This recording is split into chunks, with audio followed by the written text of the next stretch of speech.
Okay, so let me just give you a rundown of my night. So I'm recording on my phone because I've found out that my camera that I've been looking for I don't know how long, so I get back in recording, is at my boyfriend's house. And he just texted me, so if you heard that vibrate, that was him. And it's like 2 o'clock in the morning. I've tried recording this 3 times. This is the 4th time. And I accidentally deleted the first 2 bloopers. And the 3rd blooper, I actually went ahead and sent to my email because it was on like 10 seconds. So it was like, let me send. It let me send it. So it's sent, and that should be at the end of this, unless there's any more bloopers. I'm not quite sure. My hair. Sorry. I think I have like ADD because like I get distracted pretty easily. Anyway. What was I saying?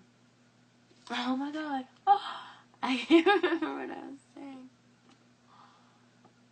Oh man. This is not good. I have a feeling this is going to be the blooper. Oh yeah. I'm sorry. My brain's not working right. But, I'm not sure how long my phone's going to let me record. Because my phone's a butthead, even though it's an iPhone. It's really not the greatest thing in the world. I mean, it is, but it's not. But I don't know how long it's going to make me record. So I went through and deleted like 130 some pictures just to see if it would give me more storage to have like 200 some songs. And that takes up a lot of the small 8 gig I got. So, whatever. But anyway, I was,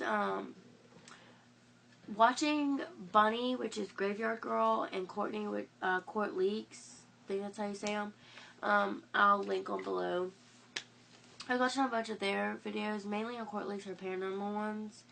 And I don't know, I love watching stories about people with the paranormal and stuff.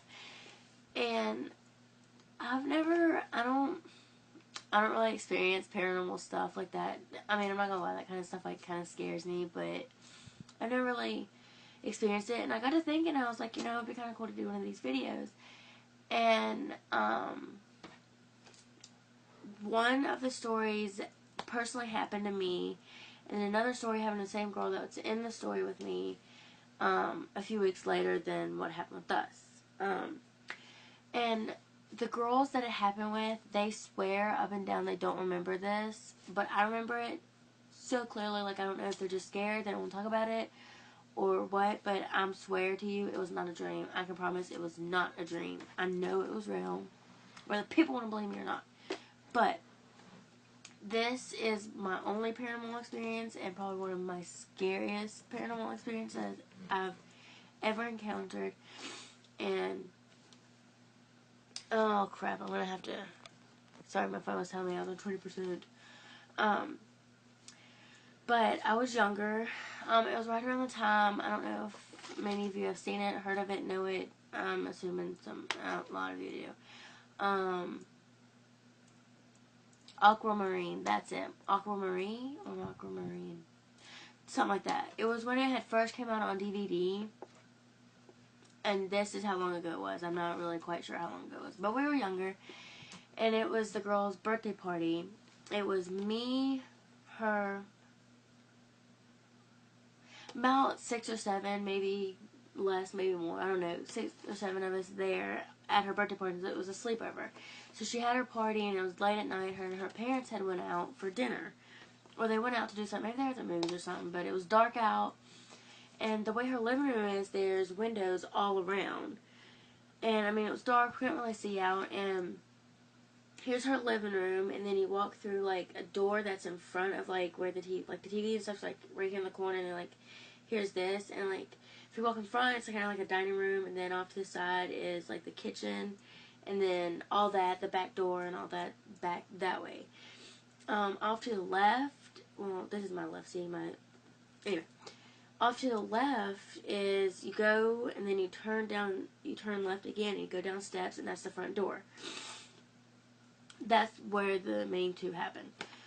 Well, we're just sitting there, and of course, I didn't have a cell phone at the time, because, like, I wasn't old enough to have a cell phone, and this is how long ago it was. We didn't have cell phones. And for her birthday, she actually just got a cell phone. Like, that was one of her birthday presents. And, a few of the girls had cell phones. other than I wasn't, like, I was probably like one of the only ones that didn't really have a cell phone at the time. And so we had all of their cell phones like on the table, and then the house phone just sitting on the coffee table while we watched the new Aquamarine movie or whatever. And then all of a sudden we hear like this banging and screaming, and I'm probably gonna freak myself out because as you can tell it's dark. Late at night I'm probably gonna freak myself out, but anyway. And we hear like banging and screaming like on the back door, and we're like kind of caught off guard, like we're kind of scared, kind of caught off guard, like, well, maybe somebody's playing a prank or something like that. So we go to the back door, we sneak to the back door kind of slowly, not really opening the doors, like everything's locked, all windows and stuff is locked, so we're not really going to open the door, we're just going to see. And I kid you not, I swear this is not real, you guys aren't going to think this is real. As soon as we get to the back door, it starts on the front door, like it stops on the back door and goes to the front door, like the screaming and banging. So we slowly go to the front door. Well, as soon as we get to the front door, it stops and starts on the back door again. So it does that back and forth for a little bit, and then it finally just stops altogether. Well, we go and sit back down and hit play again on the movie and everything, and then all of a sudden, the girl's new phone, like, vibrates from a text message from one of the other girls' phone, which I kid you not, all the phones, the whole time were sitting on the table, like, no one ever picked up the phone, sent a message to her, nothing at all. And, like, then all of a sudden, like, all the phones started calling each other and messaging each other and, like, going crazy. And we're, like, sitting here freaking out. Like, none of us are touching the phones. They're just sitting there calling and texting each other. And it's like, oh, my God. So we get the house phone. And, of course, like, the phones were also calling her house phone. So we got a break, and we picked up the house phone and called her mom and dad. And, like, we're freaking out. We're asking when they're going to be home. They're like, we're going to be home soon. We're trying to tell them. Like, it's okay. And I kid you not, we're so freaked out that her mom actually stays up with us the rest of the night with pretty much every single light on in the house. And stays up with us, make sure we're okay and everything. And I kid you not, I swear to you, this is real. This is real as I can explain it and as it gets. And it was so creepy.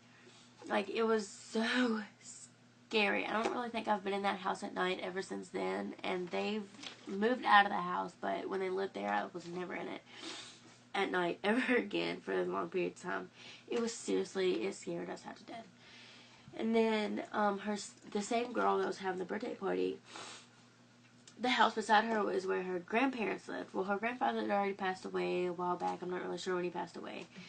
But recently, at that time, her grandmother passed away, so they were over the house cleaning it out and everything. And they have a picture on her bedside table. Was a picture of her and her grandpa. Well, not the girl and her grandmother and her grandpa together. Should explain that better. I'm sorry.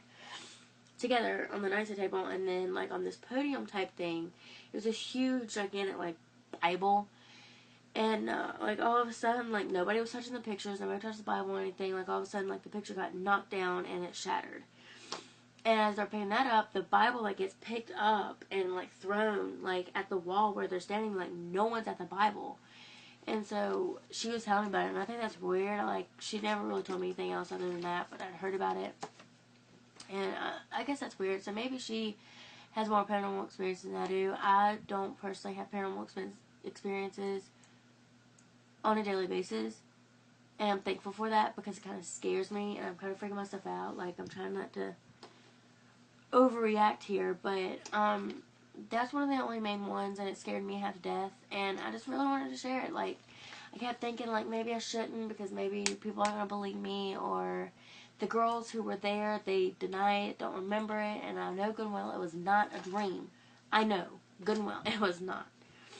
But that was pretty much just my paranormal experience. But yeah, maybe, hopefully not, one of these days I'll have another story about somebody else, not me, because that stuff, seriously, it scares me. Also, speaking of which, my me and her were like best friends, and I'm best friends with my little sister now. They recently moved out, and their house is like right up the road from mine. Like, it's pretty close. They said that they would always hear like footsteps going up and down the steps at night. Nobody would be up, or they, like, her sister that I'm really good friends with now, and the other girl, they would have, oh God, I just scared myself. The dog's in the crate, so it's kind of freaking me out. She had a hairbrush thrown at her, like, out of nowhere. Like, the brush was picked up and thrown at her, like, and there was nobody at the brush. So, they said that house was haunted, and, I mean, I've had a few other stories that people have told me that I don't really feel like going into detail right now. Because I'm really trying not to, like, freak myself out more than I already am. So I'll probably, like, wait until, like, daytime to, like, talk about all the other paranormal stories that I've heard of that have happened to people that are really close to me. And maybe I'll think of something else that's happened to me. I'm not really sure. They say, like, not they, I mean, I've heard that sometimes, like, your loved ones who have passed on, like, try to talk to you through your dreams and stuff. So I'm not sure if that would be considered paranormal, but I'll also do a video of that. And at another time when it's daylight and I'm not going to scare myself so I don't sleep. But yeah, that's pretty much just my experiences and what I know for now. Hope you enjoyed. Subscribe, and I'll link Bunny and Courtney's channels down there. And I'm kind of new at getting my videos up and rolling again, so be patient with me if the editing sucks, because I don't really edit my videos that much. And plus, I don't really have the money. 2, I'm sick, so if I sound like a man, I feel like I sound like a man, but other people don't. I don't know. Sorry for the sniffling and all that. I guess it's allergies. And 3, for Courtney, I love her accent. I don't know if she'll ever see this, but I love her accent. She's Australian, and I wish I had that accent. I do. And I also love Bunny. She's pretty funny. Bunny, funny, get it? But, excuse me, anyway, just wanted to do that quickly because I can't sleep, and this is about the time I want to record. So, hope you guys enjoyed. Subscribe, visit their channels if you don't already know who they are. Links below, and have a good night.